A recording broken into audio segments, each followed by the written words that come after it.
suara mesin ramai terdengar di rumah Mista. Belasan mesin jahit listrik kini berjajar rapi di rumahnya yang sekaligus menjadi rumah produksi konveksi. Tidak mudah bagi Mista untuk sampai di titik ini.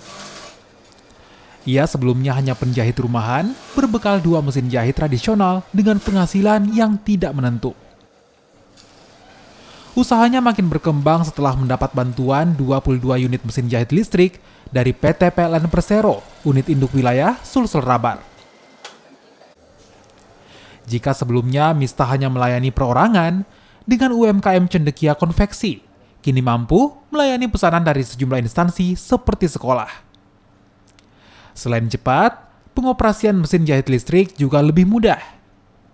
Penghasilannya pun melonjak hingga mampu meraup 10 juta rupiah per bulan. Berbanding saat menggunakan mesin jahit tradisional yang berkisar 1 hingga 2 juta rupiah per bulannya. Sama dengan PT PLN UIW Sulsel Rabar, kami hanya memiliki 2 mesin jahit. Ya, tapi alhamdulillah dengan adanya bantuan dari PT PLN UIW Sulsel Rabar ini, kami sudah memiliki 20 unit mesin jahit. Karena melihat di desa kami ini masih banyak ibu-ibu yang tidak mempunyai pekerjaan.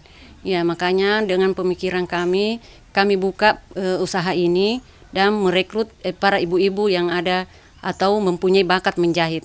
Kami terutama dari lembaga PKBM Cendekia Paripurna Bangsa mengucapkan banyak terima kasih kepada PT PLN UIW Sulsel Rabar yang telah memberi bantuan kepada kami.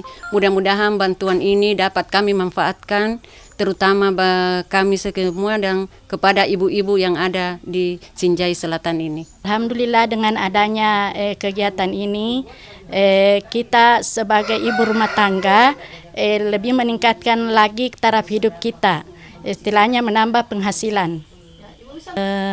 Besarannya itu terkadang 1 juta bahkan lebih. Mista disebut sebagai salah satu sosok Kartini di Sinjai Selatan berkat usahanya yang menyediakan lapangan kerja bagi ibu rumah tangga di Dusun Lapacilama, Kabupaten Sinjai. Ini bisa tercapai berkat UMKM Cendekia Konveksi dan bantuan modal usaha, program tanggung jawab sosial dan lingkungan dari PT PLN Persero Unit Induk Wilayah Sulsel Rabar. Nila Rustam, Kompas TV, Sinjai, Sulawesi Selatan.